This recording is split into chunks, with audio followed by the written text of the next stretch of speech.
I remember the sound first, the hollow thud of my father's fist against my jaw, the way the music stopped, the way the laughter started. It was my son's birthday, his 7th. Balloons sagged against the ceiling, candles half burned on the cake. He stood there, eyes wide, clutching the gift I'd bought him with the last of my savings. And in front of him, his grandfather, my father, hit me like I was still 12. And the crowd laughed. Even my own mother's lips curled. "Leeches don't throw parties," she sneered, as if celebrating my boy was a waste. They thought humiliation was entertainment. But that day, while they laughed, something inside me stopped breaking. There was a time when I believed in them, my parents, their approval, their guidance. I worked myself bloody, trying to be worthy of their pride. When I had my son, I thought maybe, just maybe, they'd soften. A grandson could thaw their frost. I was wrong. He became another weapon. Every milestone of his, they twisted. Every joy of mine, they mocked. And yet, I kept inviting them in, because I was still that boy who wanted his parents to love him. But patterns reveal themselves if you stop crying long enough to see. The smirks when I showed up in cheap clothes, the way they whispered when I walked away, the way my son asked me, "Dad, why does Grandma hate you?" That one cut deeper than any punch. And then I heard them. Late one night, I'd left my phone recording on the table when I stepped out. Their voices spilled out later in my headphones. My father, "He's pathetic, can't even throw a party without begging." My mother, "We shouldn't waste time on him. The boy will learn soon enough his father is nothing." That was the moment.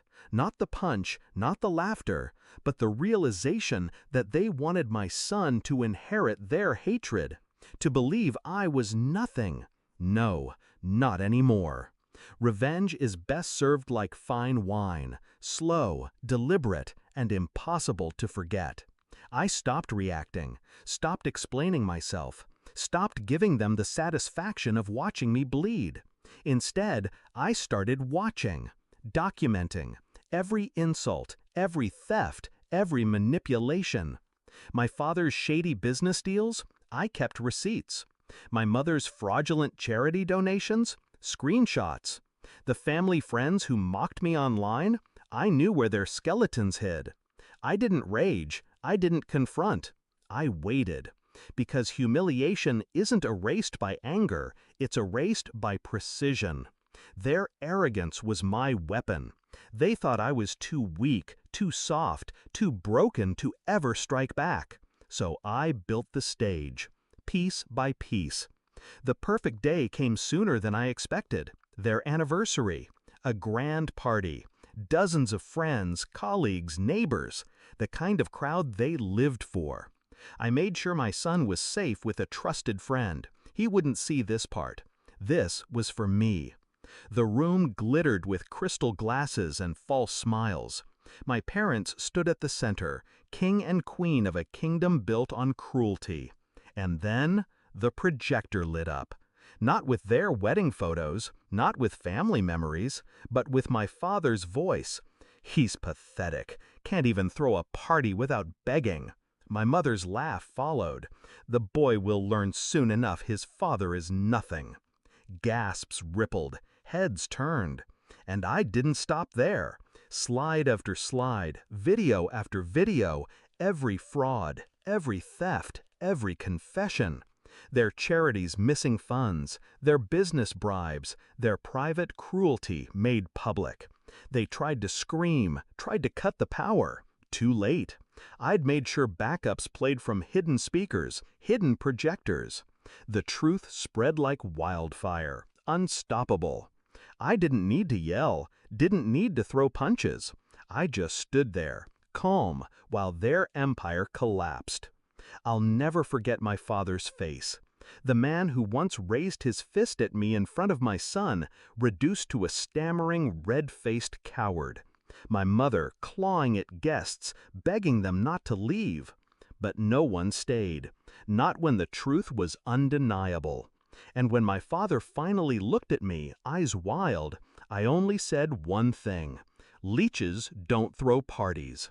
The words hit harder than his fists ever could. They lost everything: business, reputation, friends. I didn't need to raise a hand. I just held up a mirror and let the world see what I'd endured all my life.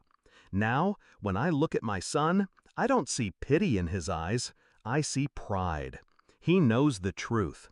He knows I fought back, not with violence, but with intelligence. And for the first time, he sees me not as the boy my parents tried to break, but as the man who refused to stay broken. People ask if I regret it, if I went too far. No, because that night at his birthday, when they laughed, they thought they'd written my story. They thought humiliation was my destiny. But I was already writing theirs, and I made sure it ended the way it always should have, with silence, shame, and the sound of their empire collapsing.